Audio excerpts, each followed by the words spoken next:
Okay, so we left off last class talking about confidence intervals, building them for sample means. Today we're going to do the sample proportion. Okay, so I can get this to, there we go. If we go back, remember that when we're looking at the distribution of sample proportions, the mean of those sample proportions was the population proportion. Right? We also said the standard deviation of my sample proportions is equal to p times 1 minus p, which really what this numerator represented was really just the population variance for a proportion. Oh, thank you for letting me, forgot to connect the thing. That would help you guys, right?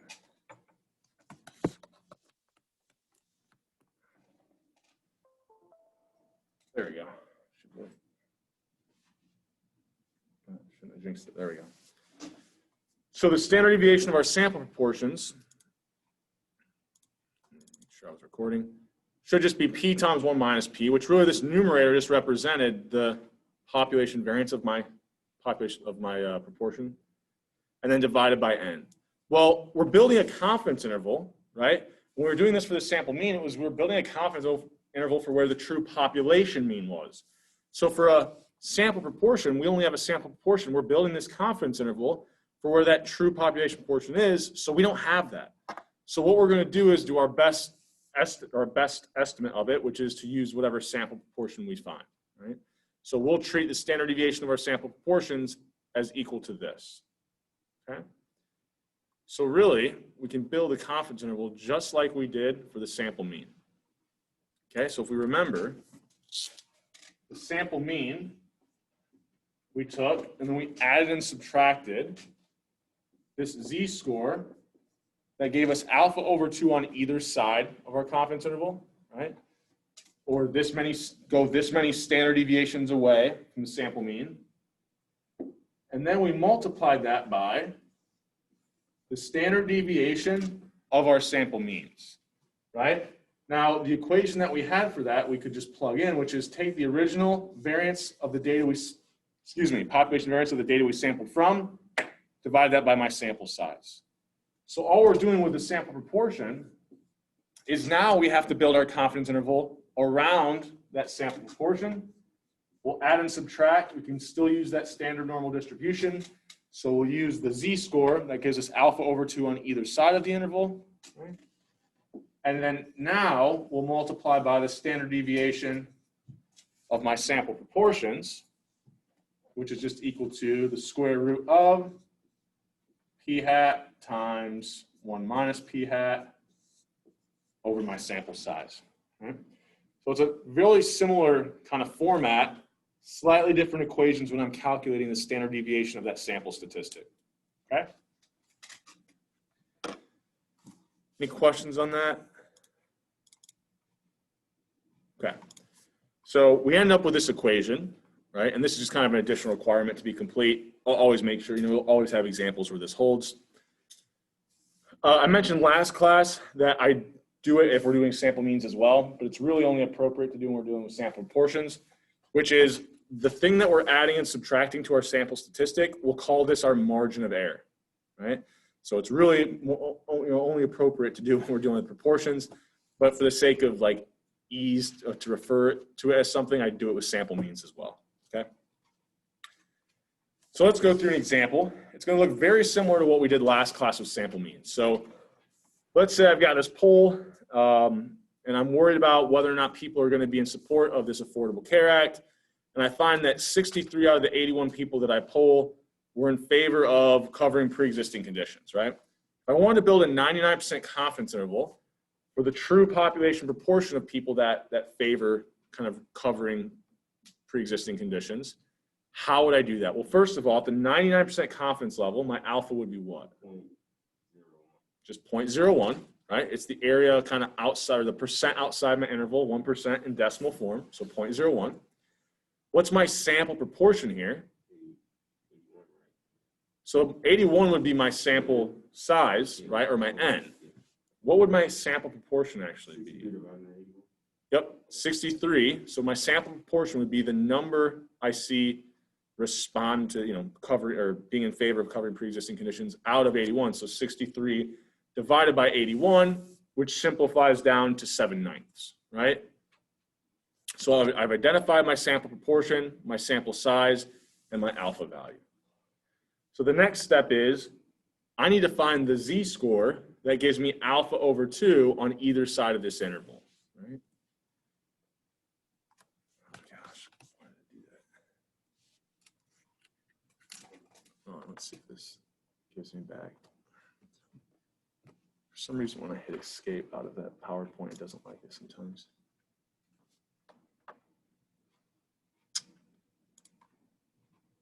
Okay.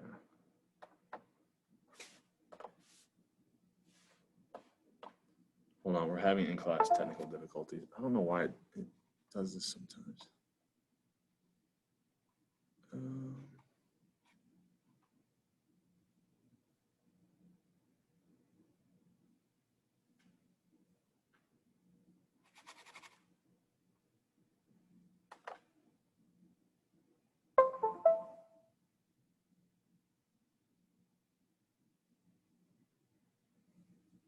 It's trying. There we go. Okay.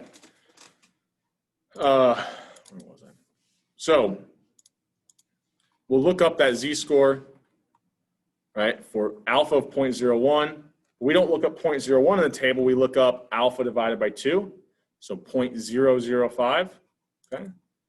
So I go here, go to my standard normal tables.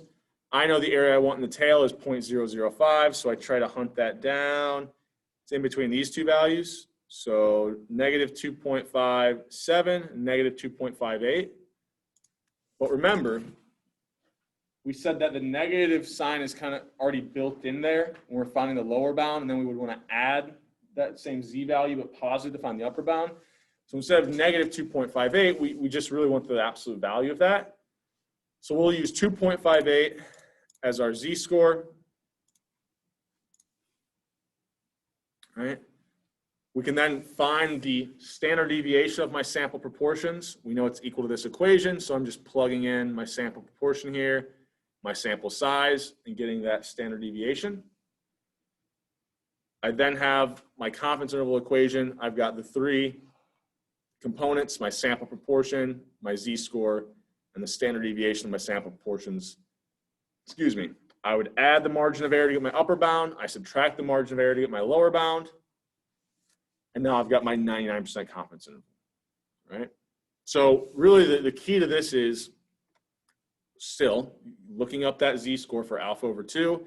But then the only differences that we had kind of from our sample means is that the standard deviation equation is a little bit different, right?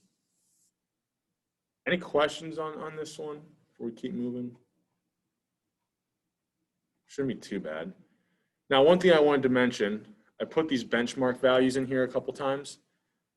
Every single time I have a proportion example where I can use that standard normal distribution, if I want to build the 99% confidence level, my alpha is always going to be 0.01. My alpha divided by 2 is always going to be 0.005. And my z-score is always going to be 2.58. So if I want 99% in my interval, it's always going to be a z-score of 2.58. If I want 95%, it's always going to be 1.96, right? So on and so forth, okay? So let's try to work through another example. So let's say I had some old data from the 2016 election. I believe this one came from Fox. They did 912 registered voters in the US. 46% said they planned on voting for Clinton prior to the last election. Build a 90% confidence interval for the true proportion of people who are going to vote for Clinton, right? So we've got our sample proportion of 0.46. We've got our sample size of 912. What the 90% level, my alpha would be 0.1, right? So I've got everything I need, right? Alpha divided by 2 would be 0.05. So to find this z-score, I'm actually going to look up 0.05 here, because that's alpha divided by 2, 0.1 divided by 2. So 0.05 is in between these two values, negative 1.64 and negative 1.65. We'll use the higher of the two and then use the absolute value, so 1.65. Once I have that, I can find the standard deviation of my sample proportions, calculate that intermediate step by simply plugging in my sample proportion here, plugging in my sample size. Now I've got my equation for the confidence interval. I've got each of these three components, so I can plug these three values in, add my margin of error to get my upper bound, subtract my margin of error to get my lower bound. Right? I think there was originally a small typo in these slides. I'll get them updated. I think it said like 0.43, it should have been, or 0.41, it should have been 0.43. So if we have this, right, I'm just going to draw this so I don't forget. What was the note? So 0.43 to approximately 0.48. Right? Or that's actually, sorry, I should round it up, 0.49. Okay. So I can almost visualize this if I wanted to. By this is my confidence interval, right? It goes from about 0.43 to 0.49. With 90% confidence, I can say that the true proportion of people who are going to vote for Clinton, the true population proportion, could be anywhere in this range. Right? So the next thing I'm going to do is use that same poll, but I'm going to see how many, what sample proportion they found for people that were going to vote for Trump. So they found 40%, so a sample proportion of 0.4. So all I'm going to do is essentially everything I did here, it's the same sample size, it's the same level of confidence, so my z-score won't change. The only thing that will change is that sample proportion. So 0.4 instead of 0.46, I get my lower and upper bound for the population proportion of people who are going to vote for Trump. So 0.37 to about 0.43, right? So 0.37 to 0.43-ish. Now I'm rounding here to the second decimal, but it allows me to kind of show you a pretty important point, right?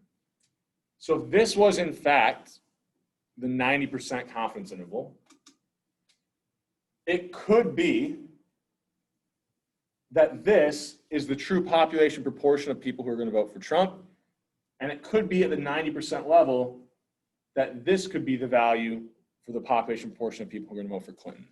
If that was true, I can't say that one of these is going to be larger than the other, right? Because they could in fact be the same value. Now, if we looked at the actual values here, I rounded them quite a bit. This was like, what, 0.432, and I think this was 0.428. So if this is the case, like I use the actual values, not that rounded one to prove the point, with 90% certainty, even if the proportion of people who are going to vote for Trump was as high as it could be in that range, and the proportion of people who are going to vote for Clinton was the lowest it could be in that range, Clinton's would still be higher, right? So if there's no overlap in my confidence intervals, no overlap, I can say that whichever one is higher will be higher with whatever level of confidence I use to build those confidence intervals, right? Now, what do you think is probably a problem here? I did this at the 90% level. What happens if I want to do, say, something at the 99%? Right? So this area, alpha over 2, was like 0.05. If I want the 99% level, I want a smaller area. That z value is going to be larger in absolute value. So then when I go to my equation, my margin of error gets larger. My margin of error gets larger here. I'm adding and subtracting a larger value to the sample proportion, right? My confidence intervals would get wider, and now there's a lot of overlap where, like, I don't know, Clinton could be here, Trump could be here. Clinton could be here, Trump could be here. I don't know, I can't say whether or not with 99% certainty that one of these population proportions is going to be greater than the other, right? Any questions on any of that? Yeah, it's not making any sense. Because like, so what's the proportion standing for? So, here, I'll draw this again. So the population proportion, right, is essentially the proportion of, so when we talk about a proportion, it's the number of people, right, out of the entire population. If I talk about a population proportion, it's the number of people out of the entire population divided by the entire population that would be voting for this candidate, right? So these proportions are really, we kind of talked about them, they're the mean of these 1-0 variables, which is essentially like counting up every single person in the US who's going to vote for Trump divided by the total population. That would be the population proportion of people who are going to vote for Trump. The other one would be the total population proportion of people who are going to vote for Clinton, right? So what we're doing is we can't see those true population proportions. So we take samples. All we can do is see the sample. Based off our sample, if our confidence intervals look something like this, any one of these values could be the population proportion of people who are going to vote for Trump, right? So I don't know where in this range it's going to be. It could be here, could be all the way down here, right? But what I do know is based off of this confidence interval, it can't be up here, right? Or at least at that level of confidence. So if I have overlap in these two different proportions, I can't say whether or not the proportion of people who are going to vote for Clinton, the true population proportion, is greater than Trump or not, because it could look like this, but it could also be that hers is down here and his is up here. Now, it could be his is all the way down here and hers is up here as well. I don't know. I just know that there's somewhere in this range. But the problem is when those confidence intervals overlap, I can't say whether or not one of those is going to be higher than the other. If they don't overlap, well, then I'm good, because now if they don't overlap, I know that even if this was as high as it could be, the highest value in that range, and this was the lowest value, that the true population proportion of people going to vote for Clinton would still have to be higher than that of Trump. So how do you know if they overlap? Well, right, you have to look at we're basically we'll be using these values. Okay. Right? So I was kind of using this more general. Yeah. So like in this one, it would be 0.37 and 0.4267. And then when we were looking at Clinton, it was just above 0.43, 0.487, right? And so once we plot those values, right, this is a lower value than this one. Yeah, plot the numbers that you have for your lower and upper bound, and then, just like you would on a number line. And then you can kind of see whether or not they overlap. Any other questions? Yeah. So we can do a very similar thing, and I just kind of thought these were interesting and just a general interesting discussion before we do a little bit of work in Excel to end class. So I went out and found this survey data to try to predict the 2020 election, right? So this was done by NPR. They had about 1,200 people. So we have our sample size. They found 54% of people said they were going to vote for Biden. So our sample proportion is 0.54. If we want to do a 90% confidence interval, well, then we can keep using that same z-score from the last example because alpha doesn't change. The 90% confidence level, alpha will always be 0.1, so alpha divided by 2 will always be 0.05. When I look it up in the table, the corresponding z-score will always be that 1.65. So we don't have to do that again because we literally just looked that up in the previous example. So I plug in my sample proportion and my sample size to find what the standard deviation is on these sample proportions. I plug everything into my confidence interval equation, and I get this lower and upper bound of 0.51 and 0.56, right? So once again, what we could do here is plot this. So I've got 0.56, 0.51, and this is, Biden, right? So I'll go down here. There we go. I do the exact same thing using the same survey, but for Trump, right? So 43% of people said they were going to vote for Trump in this NPR poll. So I plug in for my sample portion, 0.43. Sample size is still the same number of people. And I get this lower and upper bound of about 0.4 and 0.45. So right? If I plotted these on a number line, 0.4 to 0.45, and this was for Trump, 0.51 to about 0.56 for Biden, right?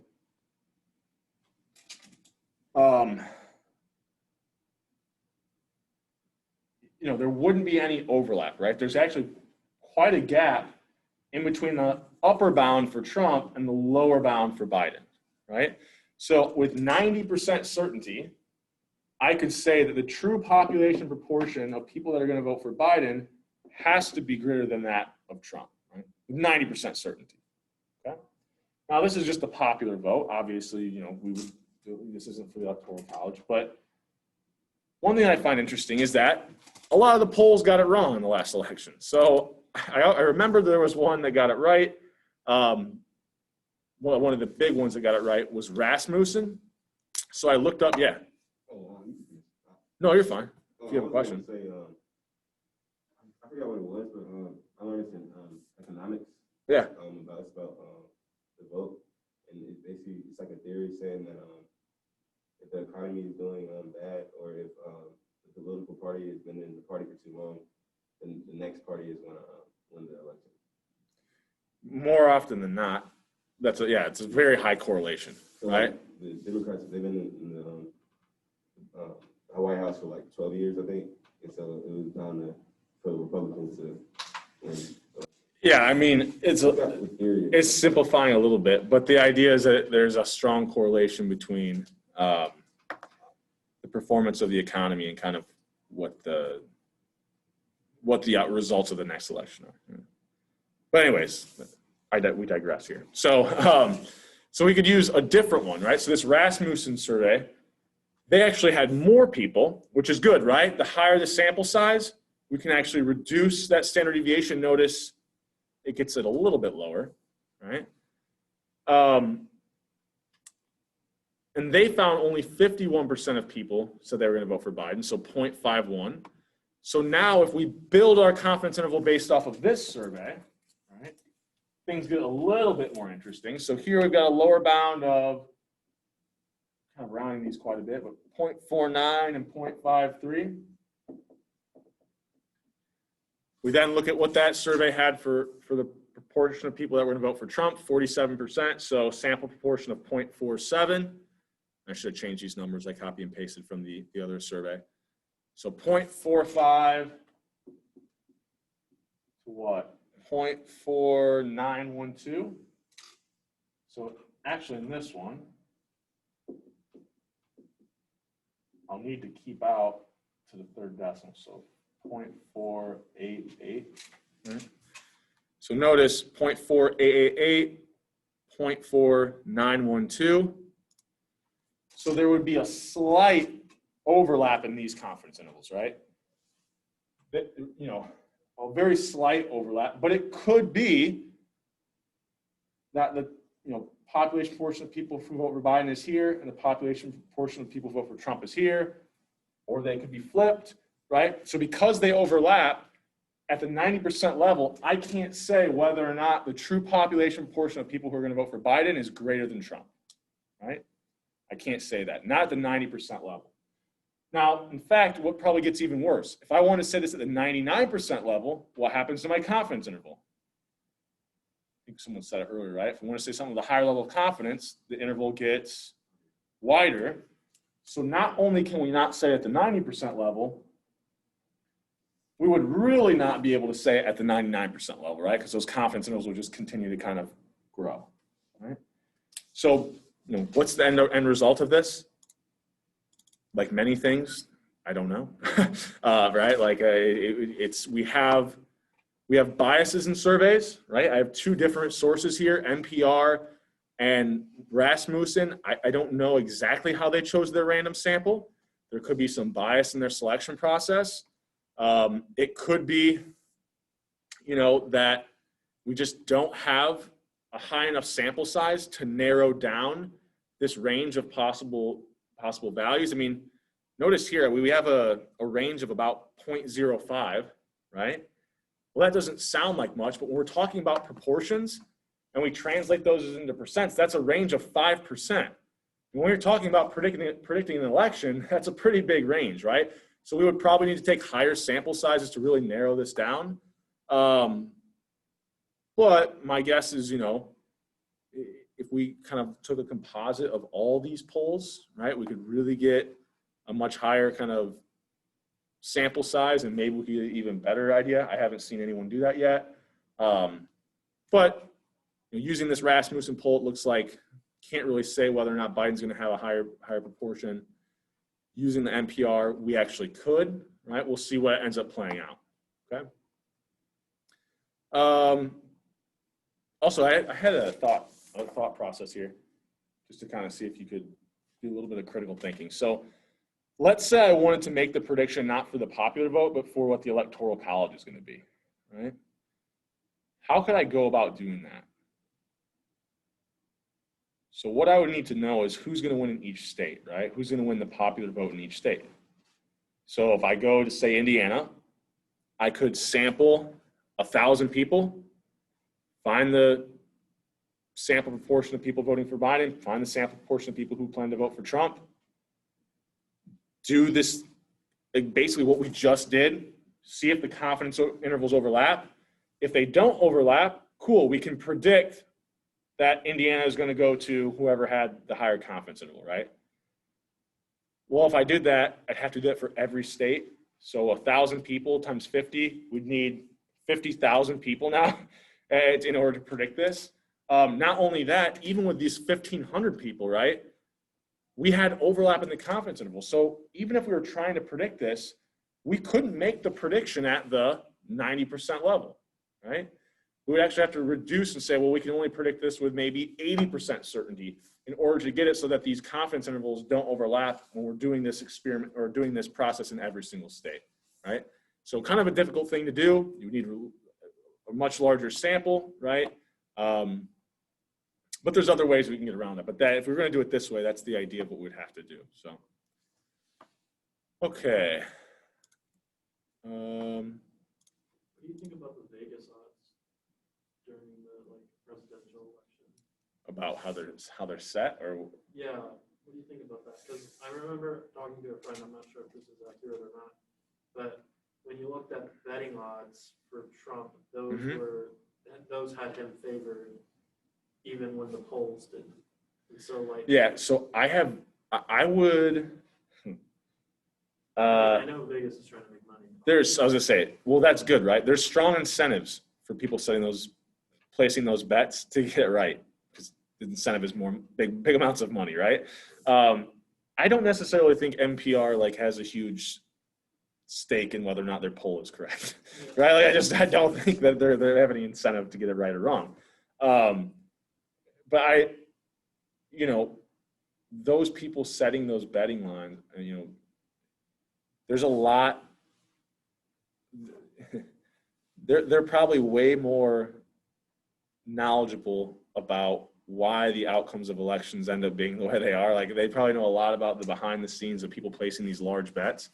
So yeah, they might be more believable than some of these polls. I wouldn't be surprised. Yeah. Okay.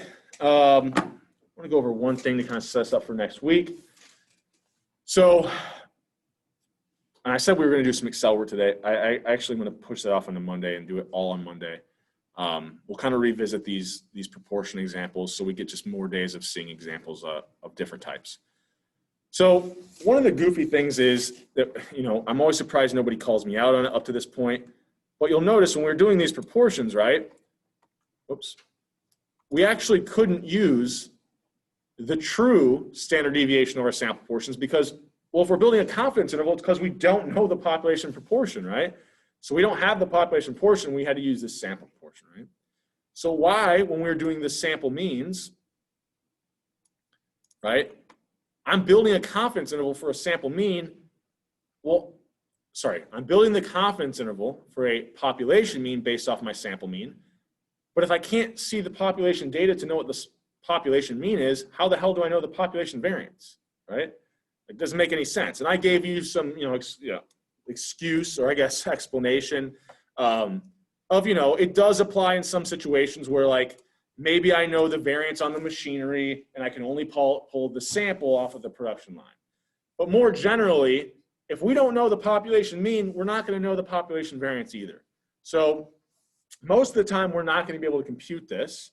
But what we can do, is we can get a pretty good estimate of it by, instead of using the population variance here, simply using a sample variance, a variance we find from the sample we took, okay? So it's going to look the same once we plug the numbers in, but because we're using the sample variance, now instead of referring to this as kind of this population or this standard deviation of my sample means, it's still the standard deviation of my sample means. It's just when I write this with an S, it denotes that I calculated this using the sample variance, not the population variance. And if I calculate the standard deviation of my sample means using the sample variance, I'm going to have some problems, right? Because when I computed that sample variance, remember, all the way back, what was the difference between the population and sample variance? Population variance, we divided by n. Sample variance, divided by n minus 1. Well, that's not going to kind of bias your results near as much if you have a sample size of 1,000, right? Dividing by 999 instead of 1,000 doesn't change the number very much. But if I divide by 2 instead of 3, that changes it a lot. So what's going to end up being true is that if I tried to, say, convert these different values for my sample mean into z-scores, by subtracting the mean, dividing by the standard deviation, well, now I couldn't divide by the population standard deviation. I'm going to be dividing by the kind of sample standard deviation here for my sample means. So it's not going to be normally distributed if I try to turn these into z-scores. In fact, I won't have z-scores. I'll have what we could call t-scores, right? And they would, because they would actually be following not a standard normal distribution or kind of those z-tables, but a student t distribution, right? So the student t distribution is actually an infinite number of distributions, right? It's a family, okay? So they're very similar to the standard normal, but a little bit different. So they'll still have a mean of 0, but the variance is no longer 1. So they're going to be a little bit more spread out or have a variance that is greater than 1, okay? So how spread out they are, how far away that variance is from 1, depends on what our sample size was. But now instead of referring to it as our sample size, we're going to refer to this thing called degrees of freedom, which really, it kind of goes hand in hand with your sample size. It's just n minus 1, right? So if, you know, this, the student t distributions get kind of, you know, if we say there's a different student t distribution for every degrees of freedom, we really could say the same thing is that there's, you know, a student t distribution for every single sample size as well, right? But this degrees of freedom kind of coincides with this idea that to calculate that sample variance, we were dividing by n minus 1, okay? So I already mentioned, I think, that it has this mean of 0, and it is symmetric. So all the same properties and some of the ideas we were talking about with the standard normal still apply here. The problem is it's a little bit more spread out. And so if we wanted to build confidence intervals now, when we go to look up those z values, they'll no longer, we can't use that standard normal distribution anymore because the actual distribution we need to be using has slightly higher variance, right? So as we get to higher and higher sample sizes though, our student t distributions will essentially merge into or converge to a normal. So if I could truly get an infinite number of degrees of freedom, which would mean an infinite high sample size, so that is theoretical, but if I could take an infinite number of infinite sample size, that student t distribution for infinity would actually be exactly equal to a standard normal distribution. But in fact, as soon as we get to a degrees of freedom over 100, the student t distribution for any degrees of freedom over 100 is such a close approximation to the standard normal that we could actually just use the standard normal distribution, right? So the student t is really only going to be relevant when we have kind of sample sizes under 100, okay? So here's kind of the idea. So if I have the standard normal distribution, right? And then I think about two other student t distributions, one with the degrees of freedom 20, one with degrees of freedom 5. As we get smaller samples, the variance gets further and further away from the variance of a standard normal distribution, which is 1. As we get a higher and higher degrees of freedom, notice my student t distribution starts to become more and more like that standard normal. Right? Now the problem comes in where if I tried to use the same values I was using before for my confidence intervals, recall 1.96, if I'm dealing with my standard normal distribution, gives me an area to the right and under that black curve of 0.025. Well, you can kind of see the area to the right of 1.96, but under the blue student t distribution is going to be much larger than 0.025. In fact, it's like 0.06, right? And it's even a larger area if I look at my degrees of freedom of only 5, right? Because I'm getting an even flatter distribution there. Right? The smaller my sample size, the higher my variance is, the further away from 1 it is. And so I'm getting kind of these flatter distributions. Right? So it's kind of a good example, kind of a good picture. I do like it, but I think I can also draw a slightly better one. So let's say we have this standard normal distribution. And then I have, I'm really exaggerating, right? So here's my Z, or my standard normal distribution. Here's my student T, maybe degrees of freedom 10. If I use that 1.96, the area under the curve of my standard normal distribution, and to the right of that was 0.025. What's it going to be, the area to the right of that, the area to the right of 1.96, but under the curve for the student T distribution? Well, it's going to be much larger than 0.025. So now how can I get this down to be an area of 0.025? I'm just going to have to choose a cutoff value that's further away from 0, right? Or go a further number of standard deviations away from that mean of 0. Right? So when we're looking up kind of this, what before in the confidence interval equation was a Z value, now we're going to look up T values. They're going to be higher than the ones that we were using if we treat it as a standard normal. Okay? So, right, here's our student T table. Okay. Let's say I wanted an area of 0.025 in my upper tail, right? So maybe I'm doing a 95% confidence interval, which means alpha would be 0.05, which means the area on either side of my interval would be alpha over 2 or 0.025. Let's say I had a sample size of 51, so my degrees of freedom would be n-1 or 50. So at a degrees of freedom of 50, if I wanted the area of 0.025 in the upper right tail, the T value that would give me that is 2.01, right? So if I think about when I was drawing up here, right, the value I would need to use to get that area to the right to be 0.025 is 2.01, okay? So this is essentially really similar to what we were doing with the standard normal tables. So here before, when I knew the area I wanted in the tail, I found it here and then found the corresponding Z-score. Now with the student T tables, the area I want in the tail is up here as my column heading, and I then go down and find what T value corresponds to this area in the tail, right? So it's kind of working in a little bit reverse of what we were doing with the standard normal, because our T values now are in the middle, whereas before the Z values were kind of our row and column headings. Okay? And this is the table that I actually posted up on Canvas for you guys to use. We won't use it really today. We'll be using it a lot more next week. I just wanted to kind of show it to you. Notice this one has some higher sample sizes.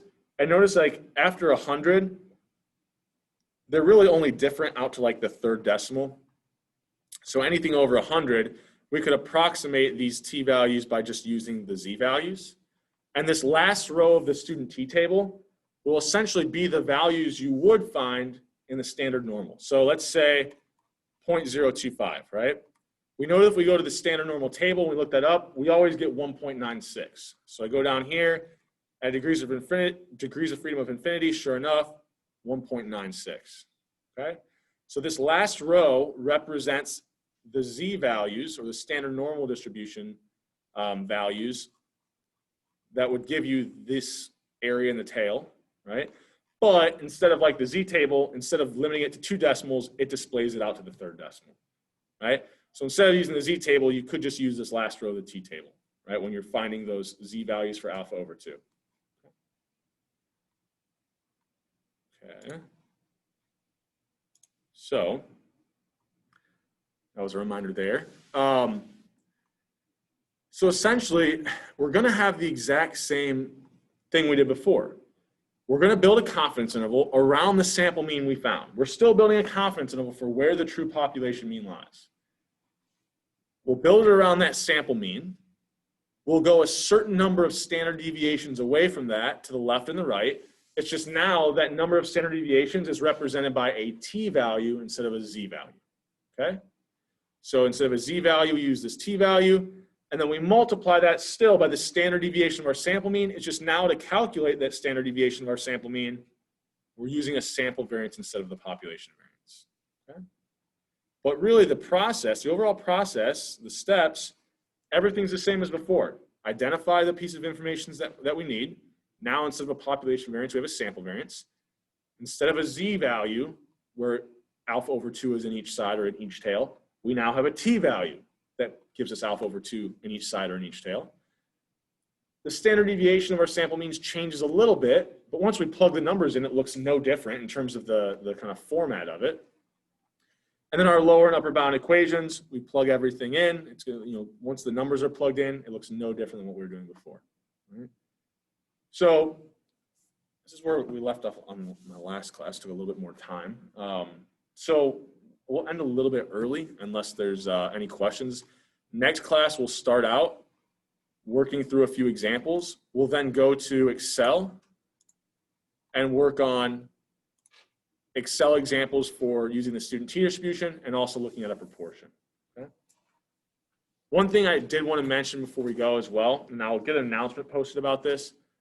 The date of the exam, I was tentatively thinking about doing something differently since we're going fully online after Thanksgiving break. I'm actually going to pull the amount of material up quite a bit for that second exam. So I'm also going to pull up the date for that second exam. So I'm going to leave us more time to cover the material that's going to be on the final. So tentatively, I'm thinking about moving that back to November 11th, okay? So it's a few weeks away, but we're moving at a pretty good pace. We really only have one more topic that I want to go over. And it'll probably, we'll finish this up on Monday, confidence intervals, and it'll take us a while to get through hypothesis testing, like probably 2 weeks to fully get through it and look at a lot of examples and then do it in Excel. And then we should have quite a few class periods, I think, where we'll be able to do a lot of review, maybe some different ways of looking at hypothesis testing to really hammer home, because I'll tell you right now, it's the thing that people have the most difficulty with on this second exam, or where I think probably will have the most difficulty with. But then I'm going to stop there so that we can kind of package the end of the class a little bit differently so we have more time to go over some stuff in class before we switch to fully online for those last 2 weeks. Okay? Any other questions for me before we, yeah? A question about the Excel assignment? Yeah. For the variance, do we use sample or proper? So for your Excel assignment, I have different sections, so I have to, let me look it up here real quick. Because I can't remember what where's it at? Is this it? No, this is the second one. I need the third one. I might not have it on this computer. Might be back on my office computer. I can pull it up here real quick on Canvas.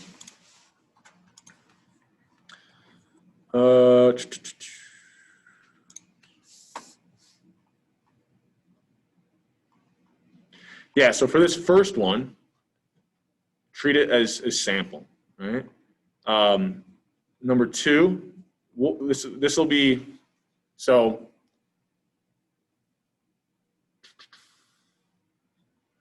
didn't tell you what it is here, right? You know what? Technically, I think the idea that I had behind this was that you could treat this as population data. Not population data. This has to be sample data. So we'll go over how to do we already went through confidence intervals a little bit in Excel, but we'll do these on Tuesday. So I was actually thinking I'm going to push the due date. I think I had this set for Wednesday. The Excel assignment will be pushed up to be due at the end of next Friday as well, just kind of like the Connect assignment was. So we'll go over this on Monday. The structure of how to build these confidence intervals, you could probably already do, but there's going to be a couple things that are a little bit different about the population proportion. And I'll have to show you how to use some student T functions in Excel as well. But it shouldn't be too bad to go through these after Monday. Right? So I have all of next week after he has some examples of these to work through them. My guess is for number 2, based off what we did on Wednesday, you could probably go on and do number 2 and figure it out. I'll go over an example on Monday, but you probably could figure out how to do this. This one requires, it's treating it as a sample, so we'll have to do some student T stuff on Monday to complete that.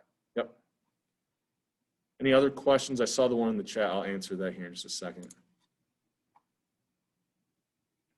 Other questions? Okay. All right. So I'll help you guys out, but for class, we'll end it there. Have a good weekend, and I will see you on Monday.